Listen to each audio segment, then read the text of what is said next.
Hello guys, today in this video we will talk about progressive insurance. Is this insurance good for you and what are the main problems? So without wasting your time, so let's get started.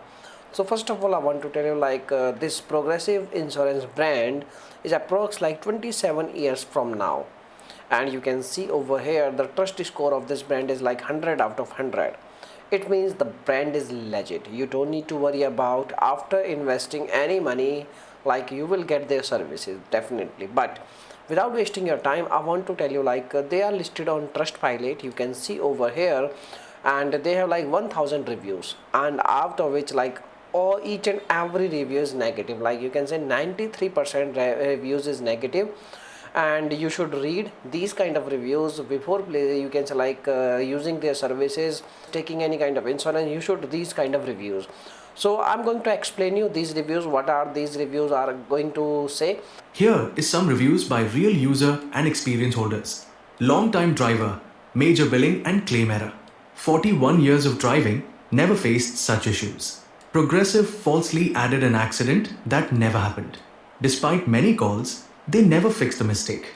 Other insurers refused coverage because of that false report. Was forced to pay up to $2,000 per month. No help, no correction. Calls progressive dishonest and unprofessional. Corey Ueda, windshield claim nightmare. First claim since 2018 for windshield damage. Claim stuck in special investigations just because she added glass coverage a week earlier. Has proof of when the damage happened. Tried fixing it herself, but repair shop said it needed full replacement. Adjuster was impossible to reach, never answered or called back. Feels like Progressive treats her like a criminal. She's planning to cancel all policies. JJ Kitazaki, 20 years of loyalty, no support. Was hit by an Allstate driver. Progressive did nothing to support the claim.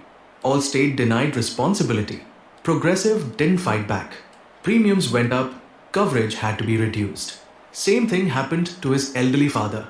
No help again. Called Progressive passive and powerless. Feels they sell false protection with no action when needed. Regrets staying with them for 20 years. Antonio Sanchez, house damage by Progressive's driver. A Progressive insured driver crashed into his house. Progressive offered to pay only 20% of the damage. Left to figure out the rest himself. Pablo, car damage denied on trip. Car was damaged while parked during a trip, possibly hit or from road debris. Progressive refused to pay. Filed a formal complaint with the state insurance commissioner. So you have already seen these kind of reviews. Now you can make your own decision what you have to do, but my request is only this, like you should read all the reviews before you can select taking any kind of you can select services. Okay, so thanks for watching this video and bye bye.